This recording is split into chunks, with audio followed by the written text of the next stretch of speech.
This is Taiwan Insider, the weekly news magazine brought to you by Radio Taiwan International. I'm Natalie So. And I'm Leslie Liao, sitting in for Andrew Ryan. Here's your Week in a Minute. Hong Kong democracy activist Joshua Wong visited Taiwan to stir up support for Hong Kong protesters. He says protests will continue despite Chief Executive Carrie Lam's promise to withdraw a bill that would allow extraditions to China. The Foreign Ministry says ties with the Solomon Islands are normal. That's despite reports that the country may recognize Beijing. Officials from the country are in talks with Beijing, but the Foreign Ministry says many of the country's top officials and lawmakers support Taiwan. Business tycoon Terry Guo says he will not run for president on a KMT ticket. Guo lost this year's KMT primary, but there is speculation he could still run as an independent. Typhoons near Taiwan have brought heavy rain to parts of the island. Though Taiwan was spared a direct hit this time, typhoon season is still not over. To attract tourism, the Transportation Ministry may get rid of airport landing fees for flights from certain countries. Taipei's 2 airports won't be covered, but tourism elsewhere on the island could benefit. And that's your Week in a Minute. Each week at the top of our show, we each come up with a word of the week that describes this week's news. You want to guess my word, Leslie? I most certainly do. Alrighty. It's a short word. Short word today? I was just see blank. Blank, okay. Spy, stop, stare, stir. Stir, Okay. You got it. All right. Okay, so Hong Kong democracy activist Joshua Wong visited Taiwan this week to stir up support for Hong Kong. And also, a media report has stirred up concern about the Solomon Islands and whether they will cut ties with Taiwan. And there have been some storms stirring up around Taiwan. I'll be telling you about typhoons and Taiwan in today's Taiwan Explained. All right, Natalie, Are you ready for my word? Yes. All right, here we go. Hopeful. Yeah, Hopeful. hopeful. All There right. you go. So That's a good word. I Very chose positive. this word not because I'm feeling particularly hopeful, but I choose to stay hopeful in the face of adversity. I choose to stay hopeful in the face of an extradition bill. I choose to stay hopeful in the face of threatened democratic relations, and I choose to stay hopeful in the face of typhoons. Also, while you're here, you know what? Have a look at this picture and tell me what you think about it. Do you know where in Taiwan this is? Well, this has been named one of the top 10 most photogenic places in the world as named by travel website Klook. Where in Taiwan is that? We'll have that for you at the end of our show. Now to our top story. Hong Kong democracy activist Joshua Wong visited Taiwan this week. And last night, Hong Kong Chief Executive Carrie Lam promised to withdraw the extradition bill, meeting protesters' demands. Now let's take a look at what Wong had to say about that concession. Even if the Hong Kong chief executive withdraws the extradition bill, the protests will not stop. After months of massive protests, Hong Kong Chief Executive Carrie Lam finally promised to withdraw the extradition bill that incited the public uproar. But Wong pointed out the real reason people are protesting. The core issue is that the Hong Kong people can't decide their own future. We want to decide our own futures. This is the reason that we are taking to the streets and persisting in our demonstrations and protests. Wong stated these 5 demands must be met: the withdrawal of the extradition bill, amnesty for protesters, not categorizing protests as riots, Carrie Lam resigning, and universal suffrage. Wong said Lam's recent move is just a change in Beijing's strategy to keep protests from mounting. Wong was just arrested and released on bail last Friday. During his visit this week, he went to the New Power Party. Our protests will continue until October 1st, China's so-called National Day. There will be demonstrations around the world the weekend before. If friends in Taiwan can come out on the streets, it can give real pressure. Wong came to Taiwan to stir up support for Hong Kong. He also met with lawmakers and officials from the ruling party. Wong also submitted an article to Germany's biggest newspaper, Bild, calling on German Chancellor Angela Merkel to express concern for the people of Hong Kong in her upcoming visit to China. Wong is also heading to the U.S. and Germany to try to gain more support. Now, Leslie, are you going to tell me why you're wearing that lovely neck piece? Oh, you actually noticed this little thing I little put on unusual, here? Yes. Well, actually, I received this neck piece as a gift from a friend who's from the Solomon Islands, and I'm wearing it out of sincerity, and, I want to request that they don't switch diplomatic ties to Beijing, because if it does, it could be a big diplomatic fiasco for Taiwan. Now, the Solomon Islands is Taiwan's largest and most influential ally in the South Pacific region. If it switches recognition, it could jeopardize ties with the other 5 allies that are there. Now, it's only a matter of simple math to spell out what kind of a crisis that would be, seeing how Taiwan only has 17 allies in total. That's right, and a Reuters report said that decision could happen this week. That's because 8 Solomon ministers visited Beijing recently, and there has been speculation ever since Prime Minister Manasseh Sagavari came back into office in April that he might switch ties.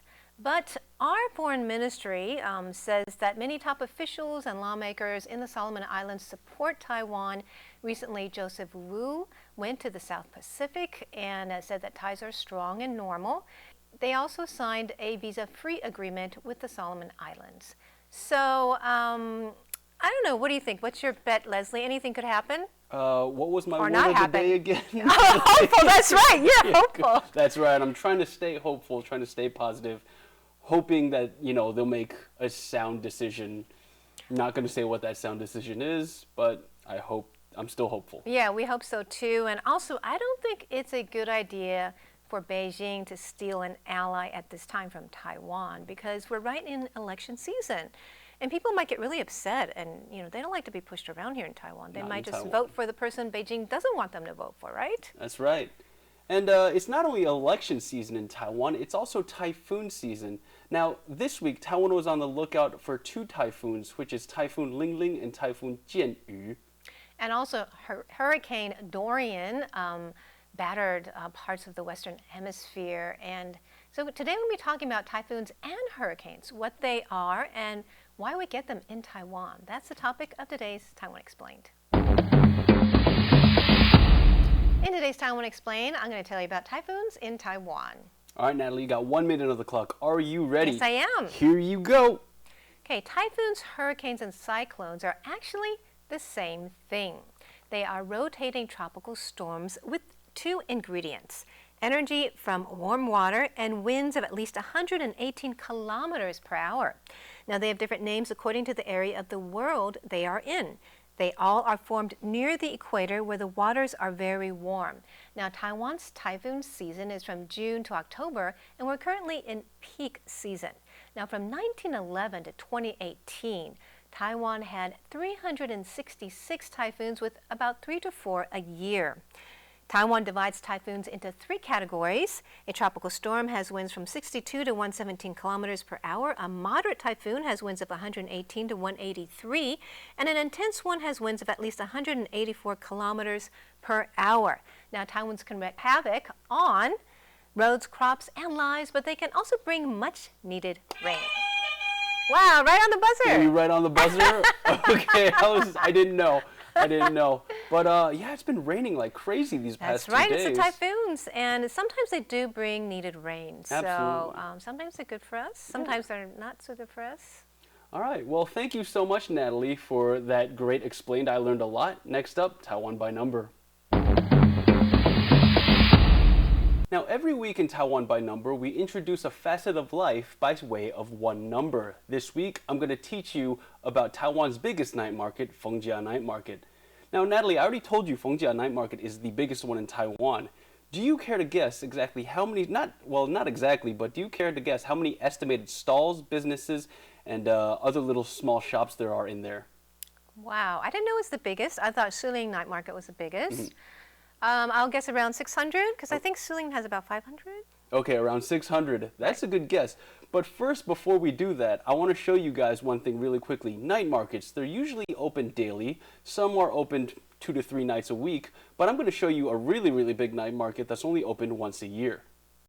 Though it might look like it, this isn't a New Year's Eve crowd. This is actually Yuanli Township in central Taiwan's Miaoli County. Miaoli isn't usually known for hustle and bustle, but one night every year, Yunli holds a huge night market to celebrate the end of Ghost Month. The market is about 1 kilometer long, and there are over 300 vendors lining the street. It's quite possibly the busiest night Yunli will see all year. How did such a big market come to be in such a small place?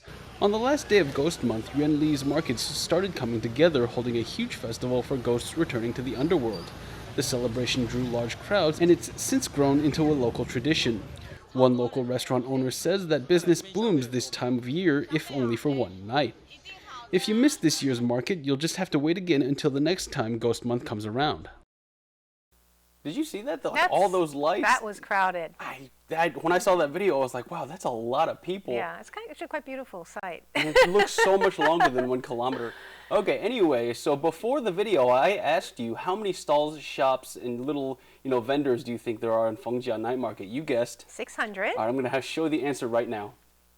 What? That's right. No way! How can they fit that much in a night market? That's amazing. I had to corroborate that number. I can't believe that. So many times across so many sources. Are you serious? And every place came up 15,000. Wow. So that sounds like an exciting place to go. It's actually I gotta a really check it out. huge night market. I haven't been there actually. It's so far from Taipei. Yeah. Not that far, but it's worth it. It's really worth it. Gotta check it out. All right, next question, Natalie. So being a night market, it's very popular, and being the biggest, it attracts a lot of visitors. So earlier this year, there was one report done about a fast food restaurant that supposedly paid the highest rent in the whole night market, in the whole Fengjia. All right. So do you want to guess in U.S. dollars how much that monthly rent is for that one fast food restaurant? U.S. dollars? 50,000? Okay, 50,000. Good guess. Here's the answer. Wow. You're not that too far far off. off. You are not that far off. But if you think about it, like $58,000 in terms of a Taiwanese business for a fast food restaurant, the number of people that have to go through the restaurant for them to operate is to cover that, right? Astronomical. Absolutely astronomical. Anyway, next question. All right, so night markets are a big thing that attracts visitors to Taiwan. And in 2014, Fengjia Night Market had the highest revenue it's ever had. In the subsequent years, it's kind of been on a decline, but in 2014, it hit a huge high. So do you want to guess, in 2014, how much was that revenue in U.S. dollars? Annual revenue? Yeah. U.S. dollars? Yes. 100 million? 100 million? Going crazy here. All right. Let's look at the answer. Wow! Yeah. Are you serious? $350 No wonder they can pay the rent, right? million just for 1 year. Amazing. That's crazy. Must be a lot of good food over there. I mean, people are buying it, right? And you think about Fengjia Night Market, it's in Taichung, and it also caters to a university. Right, Fengjia University, right? So their prices have to be very, very reasonable. So for them to do $350 million US dollars. Amazing. That's a lot of good food for good prices. That's a lot of egg pancakes. Okay, last question for you. Now, in 2017, there was a report done about how much taxes each of the top 25 night markets paid to the Taiwanese government. Now, Fengjia, of course, ranked number 1, and there's a point I want to make here, but do you want to guess how much in tax revenue they paid in, let's say, U.S. dollars again? Oh, gosh. Oh, so 50 million? 50 million in U.S. dollars? Yeah. All right, let's take a look. Wild guess. 3 million, that's all? Yeah, that's I like feel like they should be paying a lot more. That's If they're an making arbitrary hundreds number. of millions. But here's the point I want to make. Fengjia Night Market, in that list, it paid 1/3 of all the taxes of the total top 25 tax revenue of Wow, those night so they're markets. pulling their weight there, huh? And the reason for that actually is because Fengjia Night Market, they abide by the law, and they're very good about handing out receipts and paying their taxes. In contrast, the Garden Night Market, Huayuan Night Market in Tainan, they have 400 stalls, but only one of them gives receipts. Okay. So. But the police isn't cracking down on them? No, well, the government now, they're just like, okay, you guys are going to get audited. All right. So, well, that was very interesting. Thanks for letting us know all about that wonderful night market. We've got to check it out. And up next, an unusual proposal to the White House about Taiwan. On hashtag Taiwan, RTI's social media guru, Leslie Liao, tells us what's trending in Taiwan. All right, guys, let's jump right into it, all right? So if you've been following the news, you'll have heard that U.S. President Donald Trump wanted to buy Greenland, like, in the past few weeks. Now, this was a move that was lampooned by the public and rejected by the Danish Prime Minister. I don't know why, because government in the past has been able to trade land. That's how the U.S. became as big as it was today with the Louisiana Purchase, and they actually bought Florida. Anyway, I digress. So the U.S. White House actually has a website for users to create petitions, and the biggest petitions that get the most support will actually get a response from the White House. Well, one petition popped up on that website asking the U.S. government to purchase Taiwan. In it, they say they want, instead of buying Greenland, the U.S. should purchase Taiwan to create a win-win situation. Well, first off, thank you, anonymous petition writer online. And as you might imagine, this petition drew a lot of responses. For example, Alex Kuiper says, lovely, let's give the world's best healthcare system and replace it with Medicare. Good point. Well, Taiwan's healthcare, obviously, it ranks in some of the highest in the world, all right? So next up, I'm going to give you a history lesson. Brian Duboff says, let me start by saying I love Taiwan and wish to see it free, independent, and safe. However, one somewhat reasonable analysis of the history and documents could suggest Taiwan is in fact already owned by the U.S., so there is a contingent of thought out there that thinks that Taiwan is already part of the U.S. And what's their reasoning? Well, I have another post that tells you that. KJ Chang says, USA has legit claim as the sole victor over Japan who had legit sovereignty over Taiwan by treaty at the time. The USA oversaw the surrender of Japan when it released Taiwan by treaty to no one. I'm just saying the USA has a legit argument. All right, enough historical debates. There's one last point I want to make.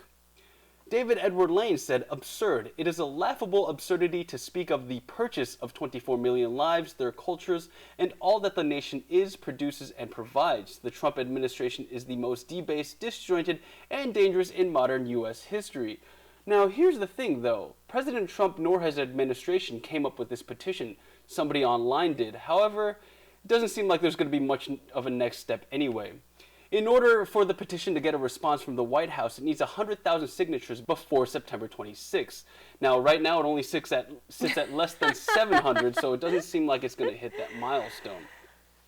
Anyway, not only that, but Taiwan's foreign ministry also said that Taiwan's not for sale. So that's that, I guess. It's very interesting. So, Leslie, what do you think of the idea of Taiwan becoming a part of the U.S.? Well, I'm okay with it mostly because I've lived in the U.S., I've lived in Taiwan. It wouldn't be much of a change for me. In my heart, Taiwan is already part of the U.S., and the U.S. is already part of Taiwan. Part of your heart, right? Part of our lives, but not for everyone. Not for everybody. I don't think so.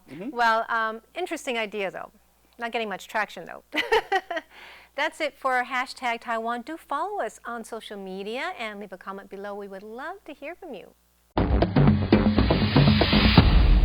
Finally for today, where in Taiwan? Now, at the top of our show, we showed you a picture and asked you if you knew where it was. Let's have a look at it one more time. Now, this place has been voted one of the top 10 most Insta-worthy places in the world by travel site Klook. Where in Taiwan is it? Well, let's take a look at this video. The Penghu Islands is a chain of 90 islands in the Taiwan Strait. It's a popular tourist destination known for its architecture and above all, for its beaches. Travel website Klook recently selected the islands as one of the 10 most photogenic locations in the world. Lin Yaomin, the head of marketing for Klook Taiwan, says that more and more tourists are shifting their attention from Taiwan proper to its offshore islands because of the different experiences the islands offer. Also, spots that made the list include Easy Village in the south of France, the Seto Island Sea in Japan, and the Kaku Pagodas in Myanmar.